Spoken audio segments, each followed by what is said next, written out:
సమరం health channel ప్రేక్షకులకు స్వాగతం. ఎండలు వచ్చేస్తున్నాయి కదా, మరి ఏసీలు కొంటున్నారా? అయితే ఈ విషయాల గురించి తెలుసుకోండి. ఎండాకాలం వచ్చిందా, అప్పటి వరకు పక్కన పెట్టిన ఏసీలు సిద్ధం చేసుకునేవాళ్ళు కొందరైతే, కొత్తవి కొనేవాళ్ళు మరికొందరు. దీనిపై అవగాహన అవసరం అంటున్నారు నిపుణులు. కొత్త ఏసీ కొనే ముందు సాంకేతిక విషయాలను పరిశీలించాలి. చిన్న గదులు, అద్దె ఇంట్లో ఉన్నవారికి విండో ఏసీ ఉపయుక్తం. తక్కువ ధరకు రావడంతో పాటు మంచి కూలింగ్ ఇస్తుంది. పెద్ద గదులున్న వారికి స్ప్లిట్ ఏసీ ఉపయోగపడుతుంది.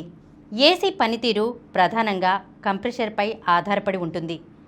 ఇందులో twin rotary inverter, non inverter అనే 2 రకాలు ఉంటాయి. సాధారణ ఇన్వర్టర్ కంటే రెట్టింపు వేగం, తక్కువ శబ్దంతో ట్విన్ రోటరీ ఇన్వర్టర్ పనిచేస్తుంది. విద్యుత్తును ఆదా చేస్తుంది. నాన్ ఇన్వర్టర్ గది చల్లబడగానే ఆగిపోతుంది, వేడెక్కగానే స్టార్ట్ అవుతుంది. దీనివల్ల కరెంట్ ఎక్కువ ఖర్చవుతుంది. తక్కువ ధరకు వస్తుందని అల్యూమినియం కాయిల్ ఏసీలను ఎంచుకుంటారు. అది తుప్పుపట్టే అవకాశం ఎక్కువ. లీక్ అయితే మార్చడం కష్టం. రాగి కాయిల్ అయితే వేడిని త్వరగా గ్రహిస్తుంది, మన్నిక ఎక్కువ.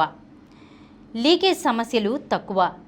రిపేర్కు వచ్చినా సులభంగా బాగు చేయవచ్చు. కేవలం స్టార్ రేటింగే కాకుండా Indian seasonal energy efficiency radio విలువను కూడా చూసుకోవాలి. ఇది ఎంత ఎక్కువగా ఉంటే అంత తక్కువ విద్యుత్తును వినియోగిస్తుందని అర్థం. 5 స్టార్ ఏసీలో 4.50 కంటే ఎక్కువ ISEER ఉంటే అది ఉత్తమమైనది.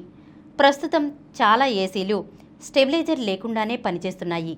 అయితే వోల్టేజ్ హెచ్చుతగ్గులున్న ప్రాంతాల్లో నివసించేవారు దీనిని తీసుకోవడమే మేలు.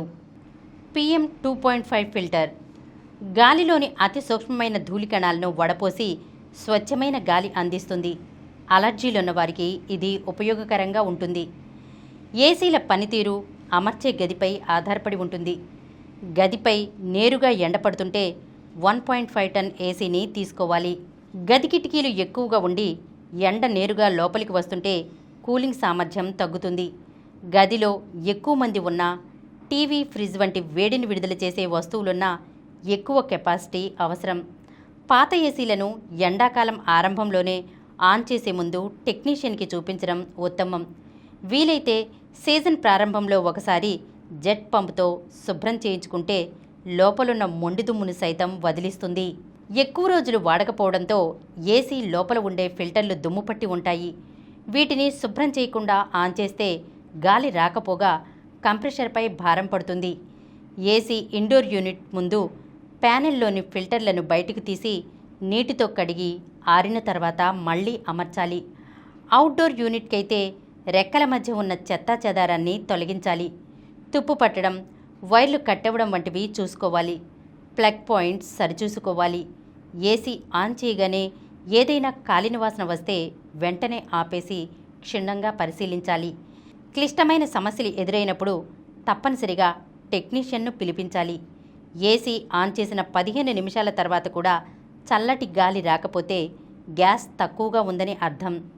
కంప్రెషర్ నుంచి శబ్దాలు వస్తుంటే వెంటనే టెక్నీషియన్ సాయం తీసుకోవాలి. గ్యాస్ పరిమాణం తనిఖీ చేయించి అవసరమైతే నింపించాలి. ఈరోజు మనం కొత్త ఏసీని కొనే ముందు వాటి గురించి తెలుసుకోవలసిన విషయాలను గురించి తెలుసుకున్నాం కదా. మరొక అంశంతో మళ్ళీ కలుద్దాం. ఈ కార్యక్రమం మీకు ఎంతో నచ్చింది కదా. ఇటువంటి మరిన్ని వీడియోల కోసం అనతి కాలంలోనే 21 కోట్ల వ్యూస్ సాధించిన సమరం ఛానల్ సమర్పించు సమరం హెల్త్ ఛానల్కు సబ్స్క్రైబ్ చేయండి, లైక్ చేయండి, మీ ఫ్రెండ్స్కి షేర్ చేయండి. అలాగే ప్రక్కనున్న గంట సింబల్ని ప్రెస్ చేయడం మర్చిపోకండి.